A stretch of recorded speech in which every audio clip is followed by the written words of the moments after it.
Everyone, happy Wednesday. And for those of you coming to us through Eventbrite, we are Ama La Vida. We are a life, health and wellness, leadership, and career coaching company. And my name is Justice, and I am a relationship strategist here at the company. And what that means is whenever you decide to book a conversation with someone, you end up on one of my teammates' calendars. We have a half-hour conversation where we talk about your current situation, the goals that you have that you want to work with a coach to achieve. And then during that process, we're going to make a recommendation of a coach or coaches on our team that are most appropriately suited to help you accomplish those, given their particular backgrounds, personality, and skill set. So with all that being said, if anybody has anything pressing they want to get off their chest, I'm going to go ahead and drop the link to my calendar right now. It is first come, first serve, and anybody who indicates that they're coming to us from a webinar gets their first session free. So something to consider as you're thinking about budget and times and everything of that. So with all of that being said, we are joined today by Natalia. And Natalia, the floor is all yours. Cool. Thank you, Justice. So this is me. If you didn't know, we are doing the webinar on changing careers. And if you didn't know, welcome, surprise. That's what we'll be talking about. And if you did know, welcome. I'm a holistic life and career coach here at Ama La Vida. So I know holistic can mean a lot of different things for a lot of different worlds and industries, but for me, what it means is I look at everything that my clients bring to me through a lens of wholeness, right? So I never look at a career issue without zooming out and looking at everything else that plays into it. Same with relationships or personal development. So I really do believe everything's connected. So I try and zoom out and zoom in so we can keep tabs on everything and not just zero in on one thing that feels really big in any one moment.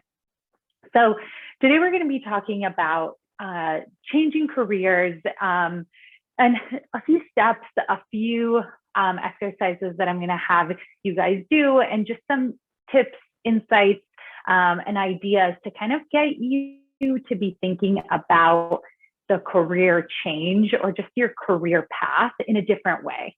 I know a lot of us think about it as, my career is a series of jobs that I have, and I'm either climbing the ladder or, getting a higher role every single time. And that makes career changing really scary because we feel like we have to go back to the beginning and we have to start over. And I want to take a look at maybe a different way to look at it so it doesn't feel as scary and as just this huge deal that's going to upend everything.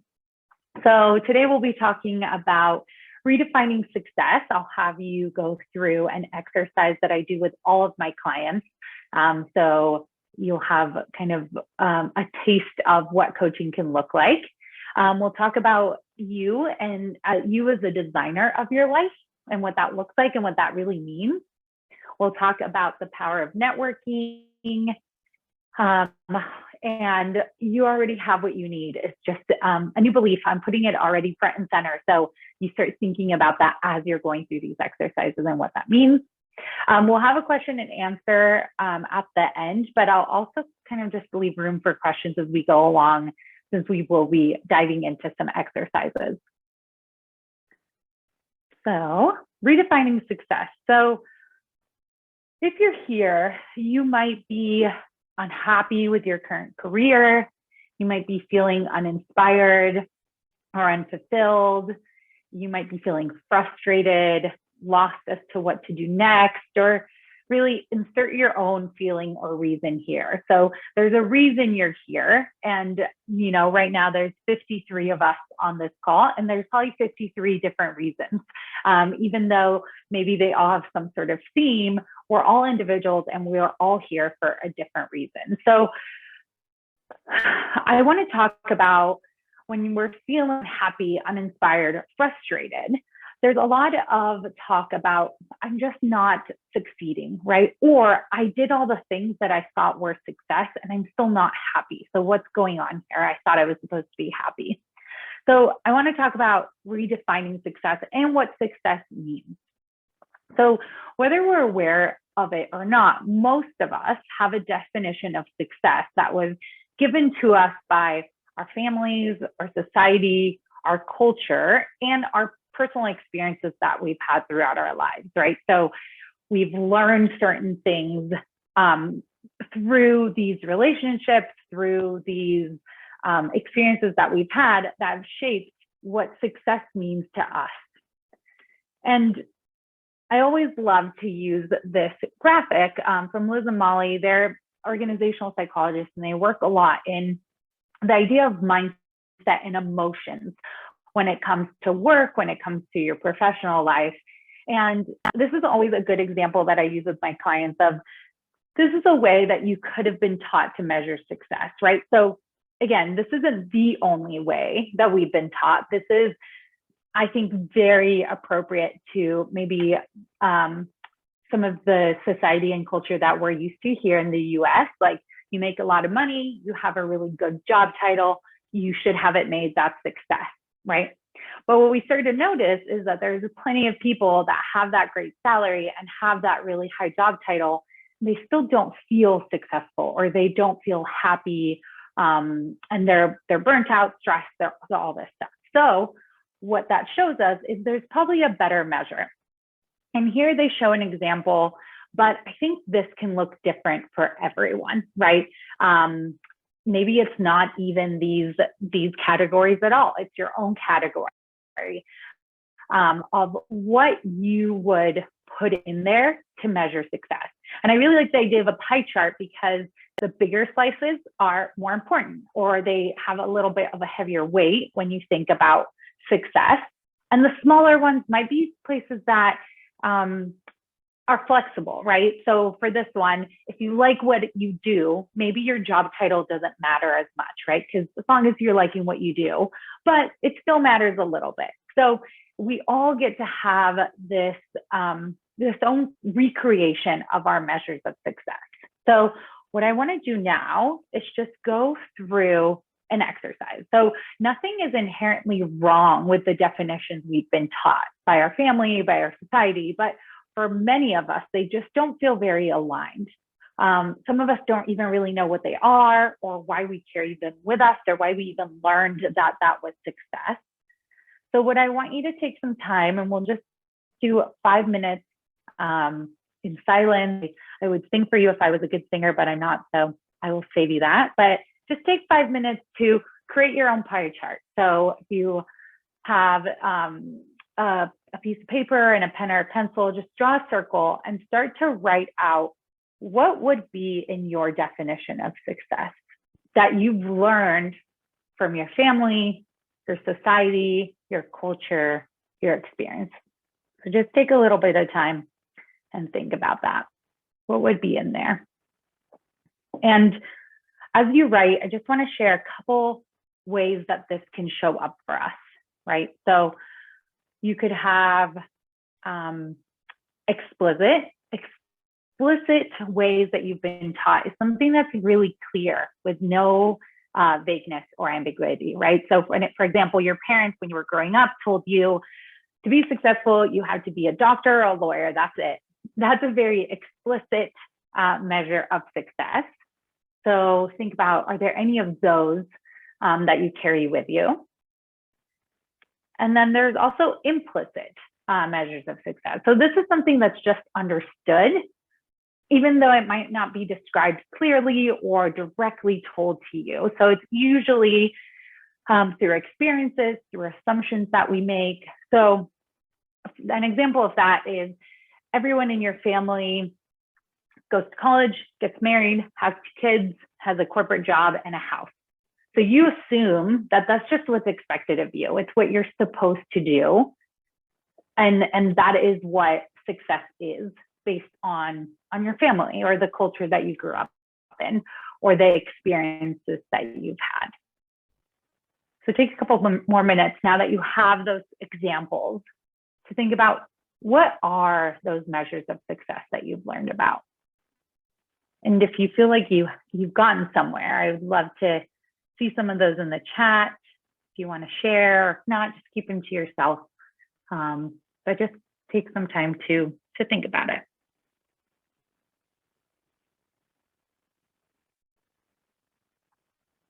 For me, I came from a very education-driven family, right? So my mom always said, it's the more letters you have behind your name, the better, right? So getting everything that I ever tell my mom that I'm doing, she says, cool, what certificate are you getting for it? Or what does that mean? What are you like, how are you going to show that you did something for it? So that education, and that not just the education, but the letters behind my name, that was always a measure of success. As you notice, if you ever looked at my LinkedIn, I have no letters behind my name. And so that's clearly shifted, but it's something that was always taught to me really explicitly. Okay, so we'll just take just a few more seconds to get through, and just know that this doesn't have to be perfect. It's just kind of whatever comes first to your mind.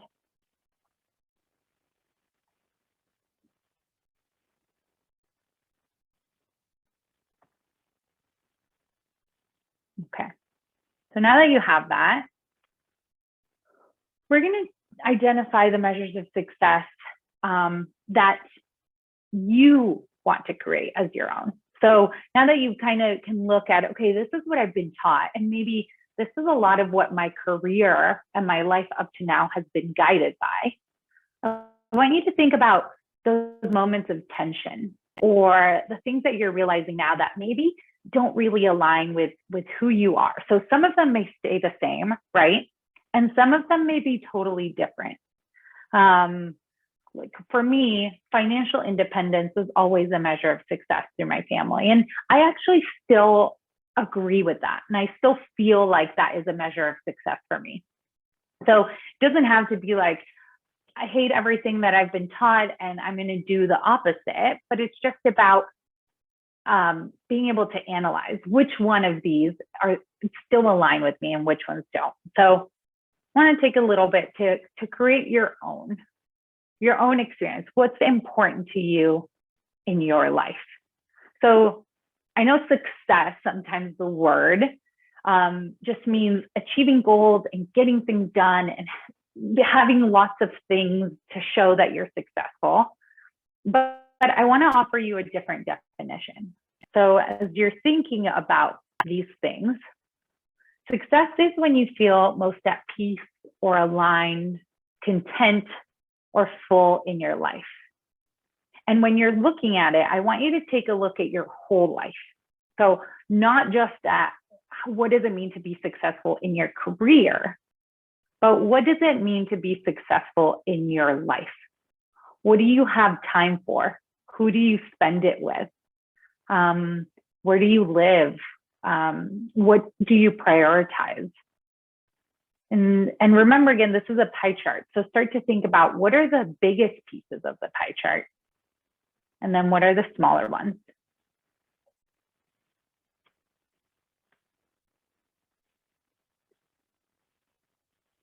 Yeah, Iris, doing the things that fill my passion, my hobbies. I love that. And I love that so many times we talk about our job having to be our passions, right? But then you're also talking about your hobbies. And that's what I love about this pie chart is the pieces of the pie chart can get filled in, but by different aspects of your life, right? It doesn't have to be, okay, my job has to now go and fill in every piece of my pie chart or I'm not going to take it. It's kind of like a wheel of life, Kimberly, but instead of looking at like every single area of your life and that takes a piece of the puzzle, it's more about what are the things that are important to you? And then we can think about, okay, so if doing my hobbies or having time for my hobbies is important to me, how does my job support that, right? Maybe it gives me time to log off so I can pursue my hobbies. And how does my mental health support that part of it? So you can kind of see how they can be used together, but they're not exactly the same thing. Cool. So I love seeing people already sharing. So I want you to let us know in the chat, what's the biggest piece of your pie chart? So for you, what is the most important measure of success? And this is really when you think about your non-negotiables, right? So what things are you not willing to get rid of or do without? Sally, out of all those, which one's the biggest piece?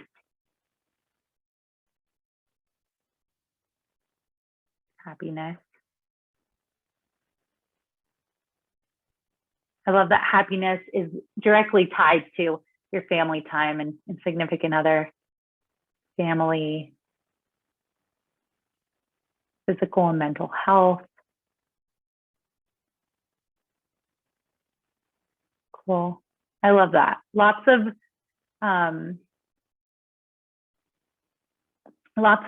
themes in here. So physical, mental well-being, financial independence, meaningful time with families and friends, being financially independent. Cool. Thank you all for sharing. Mental health, community impact is also one I've been seeing around. Quality time. So then I want you all, as you're going through this career changing process or figuring out how can I be more aligned, right? Think about these things. So many times when clients come to coaching and they say, I want a new job, help me with my resume, help me, find the one that will pay me the most. And then we talk about this pie chart, and most people have things like mental health, impact, quality time with family, financial independence as the most important things, and not so much about title or prestige or these sorts of things. So I really like doing this exercise to get a sense of, okay, as you're switching careers or as you're making a change to something that's more aligned, what really is the most important thing to you? And how do then you do all those tactical things with that front of mind, instead of just going through the motions of like the job search.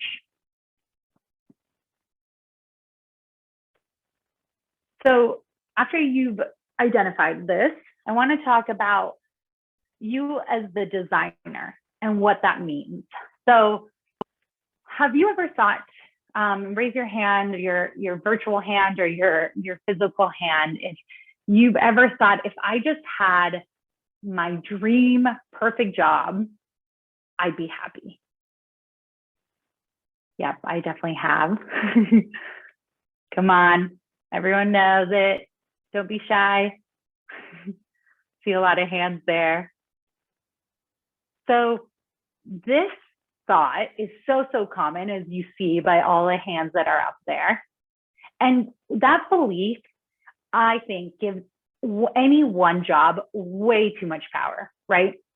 You're just saying, if I just had this job that was my dream job and it was perfect, I would be happy and everything would be okay.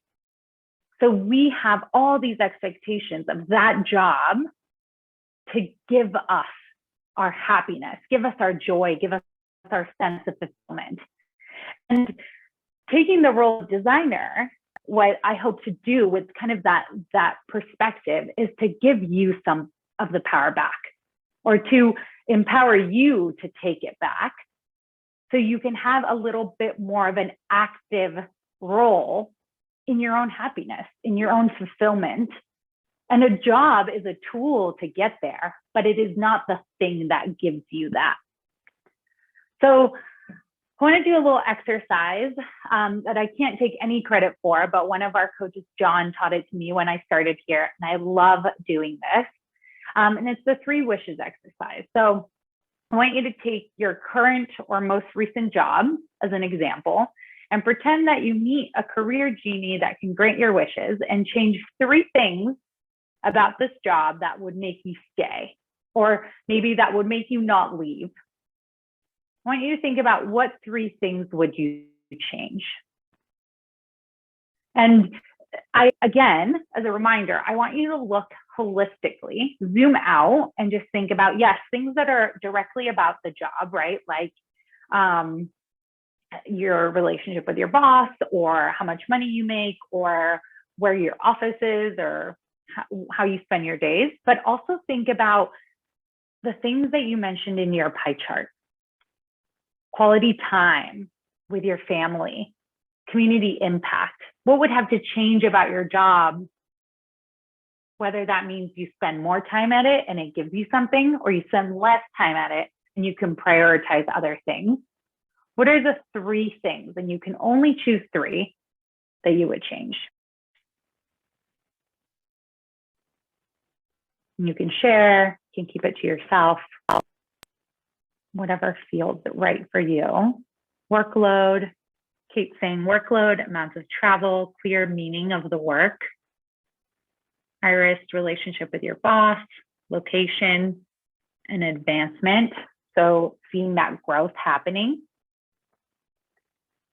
Okay, so now that you've identified these things that you would change, I want you to focus on the part that you play, right? The things you have control over, and think about, what is one tiny thing that I could start doing, stop doing, or continue doing that maybe I've already started, that would get me a little bit closer to making one of these changes possible, right? So maybe if it's having a better relationship with your boss, right? There's 2 people in that relationship.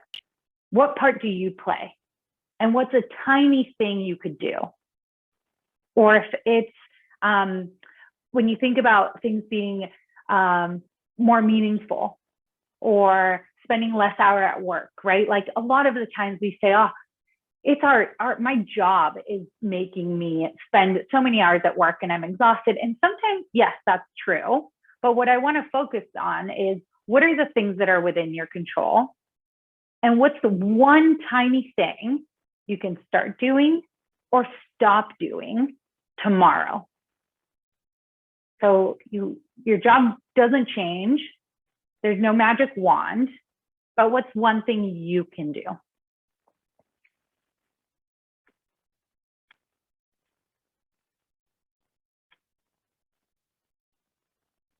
Achieving more confidence.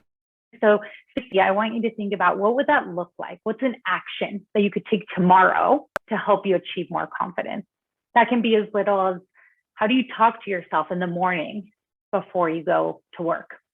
Or do you take a chance to say something when you want to speak up at a meeting that you usually won't?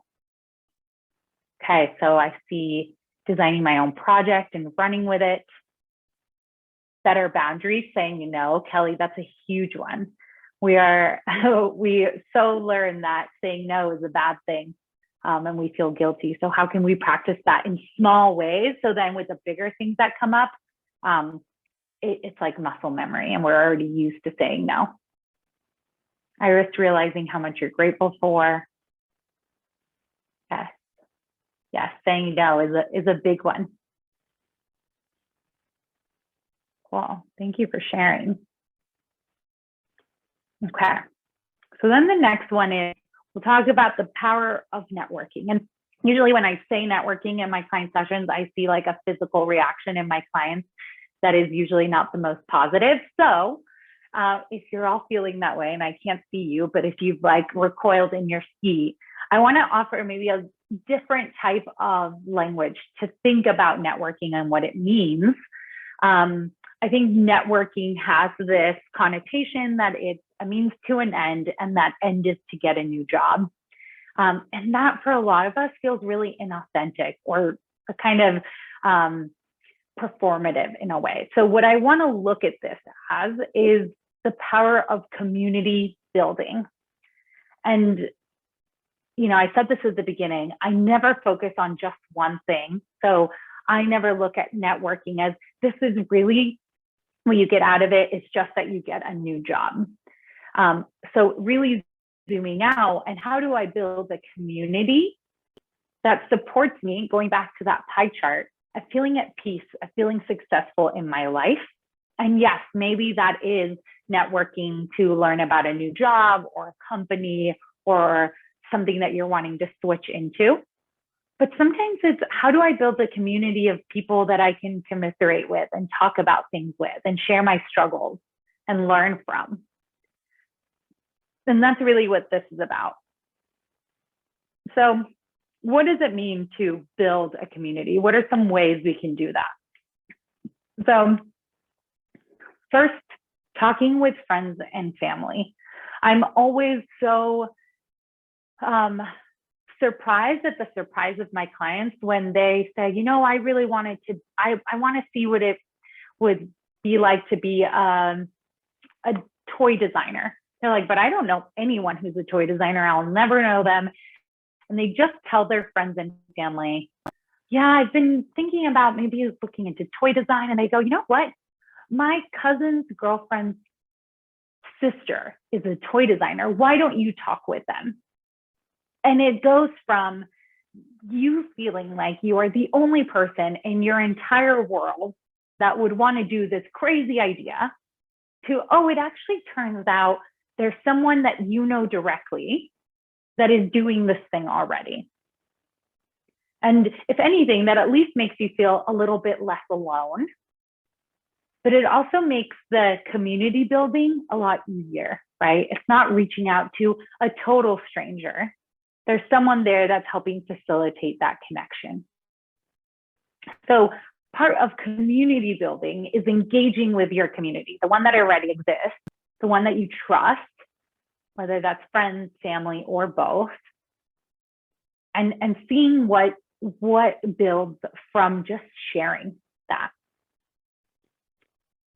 The other one is attending community events. So I know a lot of the times we still have this idea of networking events going into this room and everyone's wearing slacks and button-up shirts and we're drinking and it's weird, but it's come so far from that, right? And there's so many community events that have nothing to do with job searching and careers and rubbing elbows with people in the industry. That's really about community that help us be inspired or help us learn new things without actually going there to learn that one thing, right? Like we don't know what we don't know. And sometimes these community events are just a container for us to learn certain things. A really good example of this in San Diego, and I know it's in cities all over the world, there's an event called Creative Mornings. And I don't know if any of you have heard of it, but Creative Mornings is a free event. It's kind of like a TED Talk that there's always a theme and there's always a speaker, and they give you coffee and donuts and you just get to meet people in the creative field. But one of the things about Creative Mornings is they believe everyone's creative, right? So even if you're not a designer, an artist, a photographer, you can go in there and just be surrounded by people that are looking to learn something from a speaker, to just meet people in the community. And I've been going to this event for almost 6 years now. And I run into people all over San Diego that I know through there all the time, that I've honestly created some things in my career that I didn't even know I wanted just because I met this one person 3 years ago and, you know, follow them on Instagram or see them at other community events. So the power of that, of going to an event without a clear goal in mind, just to build community, can be really powerful. And then the third one is informational interviews. So informational interviews is when you talk to someone about what they do, whether it's the work they do, the kind of life they live, a hobby they pursue, and you just learn what they do and why they do it. And I think this is really important for people who want to change careers. I have a lot of clients that come and they say, well, you know, I just don't know what the day-to-day life is of an astrophysicist. And I tell them, well, neither do I, but I think astrophysicists really do know what a day in their life is like. So let's get you talking to one.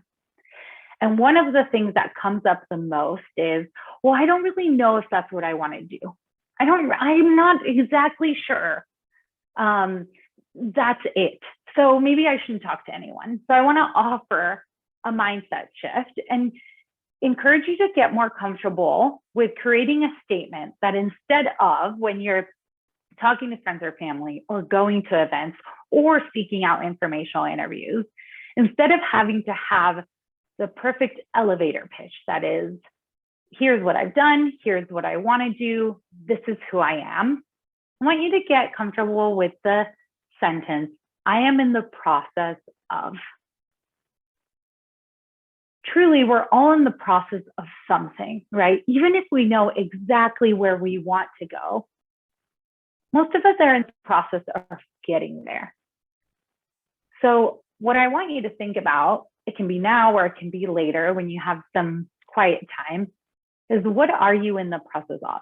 As you're looking to change careers, explore a new role, or switch for something that's more aligned to your lifestyle, what's that sentence for you? I am in the process of what? And that's really all you need to be able to confidently show up at these events and build this community around your needs at the moment, right? I used to always feel like I had to have a path. And what happened is I went into conversations very narrow-minded of, oh, well, I'm talking to a psychologist and all I want to do is become a psychologist. So I'm only going to ask them questions about what they do and what their day looks like.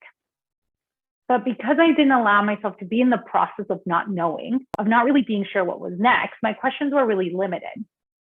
So when you're leading into those conversations and you're able to focus in being in the process of something, you can kind of take the role of the interviewer, which when you think about what an interviewer does, right, in an interview for TV or for a magazine, you're just curious, just asking questions. You don't have to have any of the answers as an interviewer.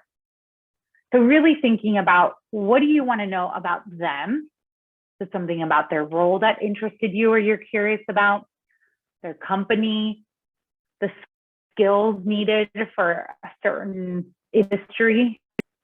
And really thinking about not what do I need to know to make this shift because I 100% know I want to switch into this career, but what am I curious about? And then after those conversations, you can check in with yourself and think, okay, after I learned more about these things that I was curious about, am I more interested in this? And do I want to learn more? Am I less interested in this? And was there something that sort of made me realize, oh, maybe this isn't what I thought it was?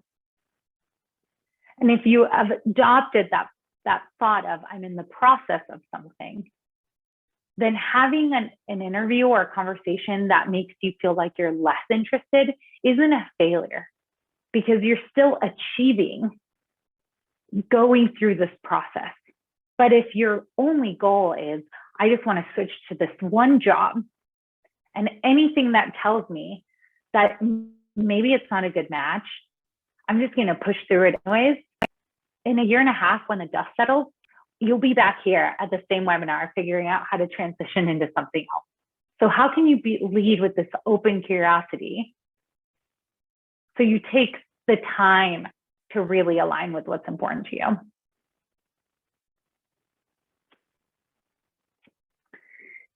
That takes us to our next and final kind of piece of this, which is you already have what you need. So many of the times when I'm talking to my clients about switching careers or trying something new, the number one thing I hear is, well, I've never done this before, so I can't do it. And that's it. That belief is very limiting, because once you say, I've never done this before, and if I've never done it before, then I can't do it. That's it. That's the end of the road. So I want to offer some questions or something to think about when this thought comes up of, well, I've never done this before, so I guess I just can't do it. I want you to think about something else. I want you to really assess, okay, what are the responsibilities or the requirements for this role, this industry, this new hobby, this new thing that I want to learn? And based on those responsibilities, doing a critical assessment of, okay, what are the skills necessary to perform these actions, these responsibilities, right? The description that you see in a job description, most of the time isn't the skills needed. It's this is what you have to do. And it's a little bit of extra work going in a layer deeper to distill, okay, I've never done this thing before, but what skills are needed to do this one thing that maybe I already have, and I've used them in other ways, in other industries, but the skill is the same. So next question is, okay, now that I've identified these skills, how have I gained or demonstrated these skills in my own experience? Now that I've taken the jargon out, or the specific example out, how can I think about my own work, what I have? Or the other question is, how can I gain or lean into these skills? Is there a project I can take on that will kind of flex this muscle that I haven't really needed to flex in this current job so I can better prepare? Is there a class I can take? Is there a workshop or a master class I can attend? Really thinking about it from skills and learning both how to see what you've done and how to be open to growth. So it doesn't have to end at, I've never done this before. And then the last question is really thinking about what things make you stand out, right? So I've had clients that come and say, well, you know, everyone that's applying for this developer job, they've just been developers for a really long time. So everyone just kind of has all the skills that they need and the responsibilities, they've already done them. And I say, great, okay, we know what everyone else has, and they're all pretty much the same. What do you have that makes you different? What do you have that all those people that have been developers their whole entire life don't have? And how can it be supporting? How could it be an asset rather than something that brings you down? So shifting I've never done this before, so I can't do it, to I've never done this before, but everything I've done actually makes me unique.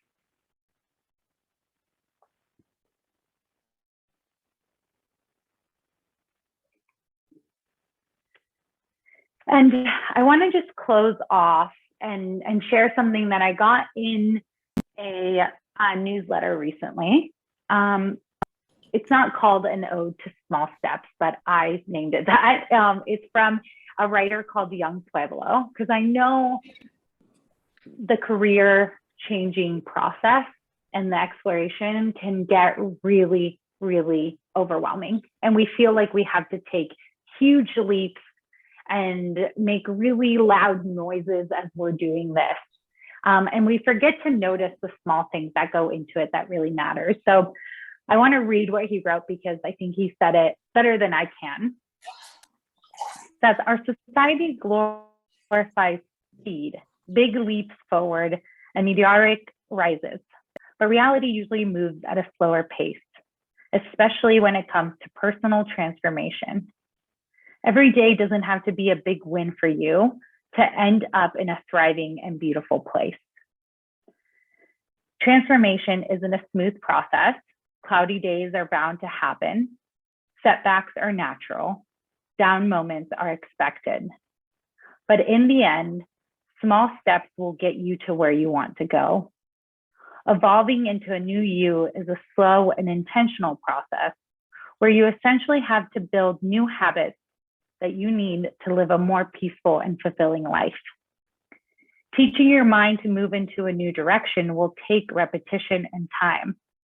Often it will feel like you're moving against a strong current of old conditioning, but eventually the new you will more easily come forward. Our task as we move into a new way of living is to reorient our idea of success away from fast results and fully embrace small daily accomplishments. This is how we build momentum for the long journey. Remember, happiness is not achieved overnight. Peace takes time to build, and a healthy mind requires slow and gentle tending. So I just wanted to end with that. Thank you so much. And I'll open it up to questions. Thank you so much, Natalia, for your time today. Before we get into the questions, do you want to talk to us a little bit more about the things in addition to this presentation in particular that you like to help your clients work through in your coaching sessions? Yeah, definitely. I mean, I work, like I said, I'm a holistic coach. So every client that comes through, whether they have a very specific goal in mind or they're just sort of feeling like they need some support navigating through big transitions, I try and always look holistically at, okay, what are the things that are at play here? And what is, again, your part in it? And how can you lean into the things that you want to do more of and let go of the things that maybe are not within your control. So I like to work through personal transitions, career transitions, overall just like healthy habit building. So again, big goals that you may have and helping break them down. Or if you're just like, I don't know, I feel scattered and all over the place, I don't know where to start, we can start there too. Thank you so much for sharing that. So once again, I'm going to drop the link to my direct calendar as well as the link to our website if anybody wants to go ahead and check that out. And then I'm also going to include the links for our YouTube channel where you can see previous recordings as well as Eventbrite for future webinars that we will be having. And please do mention that you came to us from a webinar so we can get your first session free. Natalia, do you want to talk about the new career standalone method that we are? Yes. So I'll still, if questions come up as I'm talking, feel free to raise your hand or put them in the chat, but I wanted to share. So if you're ready and you want to either get involved with one-on-one coaching or you just want a little bit of guidance when it comes to making a career change, we just launched a self-paced ALV career method mini course, which has just a lot of great resources, exercises, a lot of these mindset shifts that we've talked about baked in there. And really with the hope of supporting anyone that wants the support, but isn't ready to commit to or engage with a coach one-on-one. But if you do want to have a coach, we have memberships available that also give you full access to career methods. So then you have a coach working with you side by side through these exercises and kind of having a container to reflect those with. So we're super excited about the mini course. And like Justice said, you can reach out to him or the other relationship specialists to see what would be a good fit for you and what would be most supporting for you right now. Right. Thank you so much for the introduction to that. So we can open the floor up now to questions. If anyone feels comfortable coming off of mute to ask their question, they can, or you can type your question in the chat box.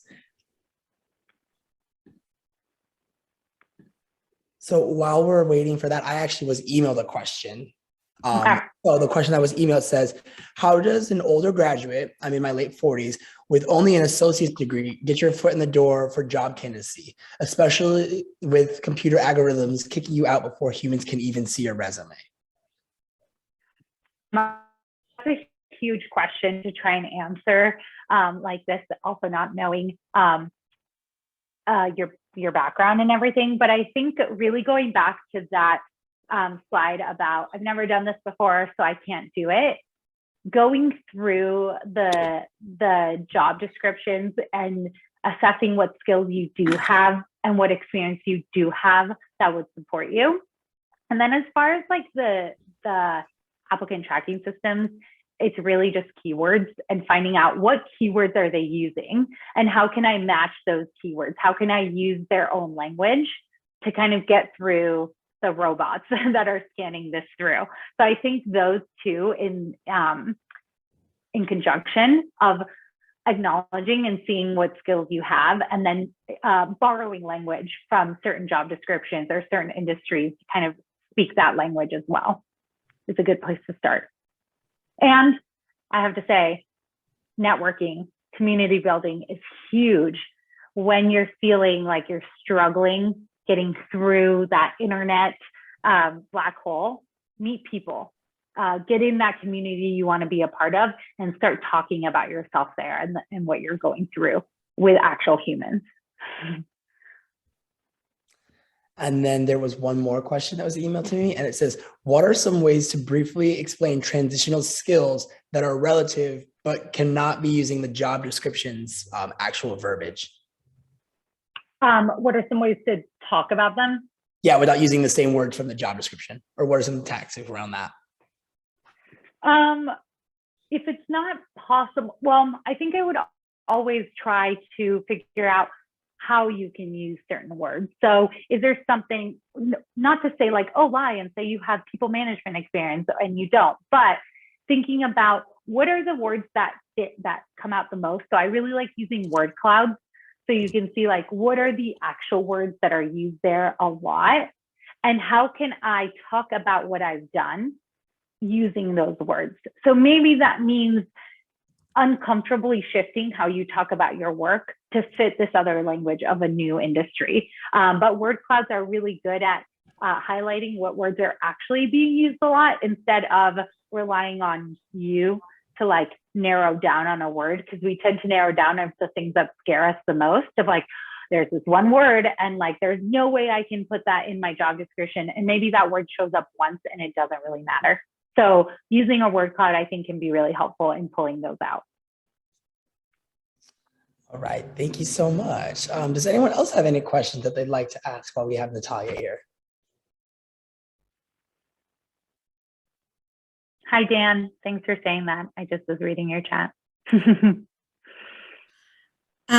I have a question. I'm wondering how one can get unstuck if they have been in the same field for many, many years, in terms of switching to another area. Yeah. Thank you for that question, Iris. I think one of the things that I always encourage is trying new things outside of work, right? So like trying new hobbies or putting yourself in new ways for your mind to work, just to sort of shake up your comfort, right? Because I think that feeling of unstuckness can come from habits that are really deeply like carved out, that we've created if we've been in something for so long. So it's how can you get out of your comfort zone in really small ways, maybe in ways that are totally unrelated to your job, to kind of shake things up in there and see how they all hopefully inspire each other. If you're just using your brain a different way in other aspects of your life, and just see how that works. Thank you. Mm-hmm.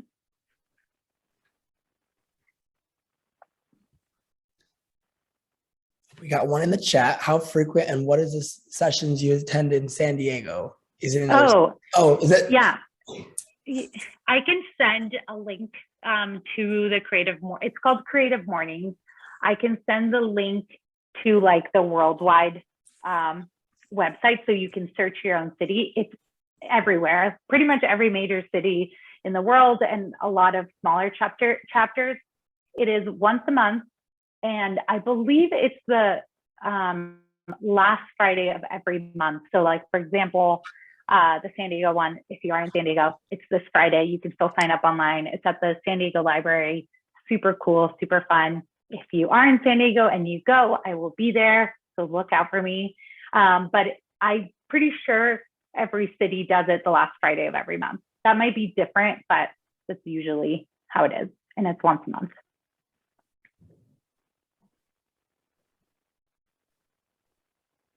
Yay, Jennifer. I love Creative Mornings. Well, if there's no other questions, I guess we can give everyone a few minutes back in their day. Thank you so much for enjoying your time with us here today, and we look forward to seeing you at future events. Natalia, any final words? That's it. Thank you so much, and have a great rest of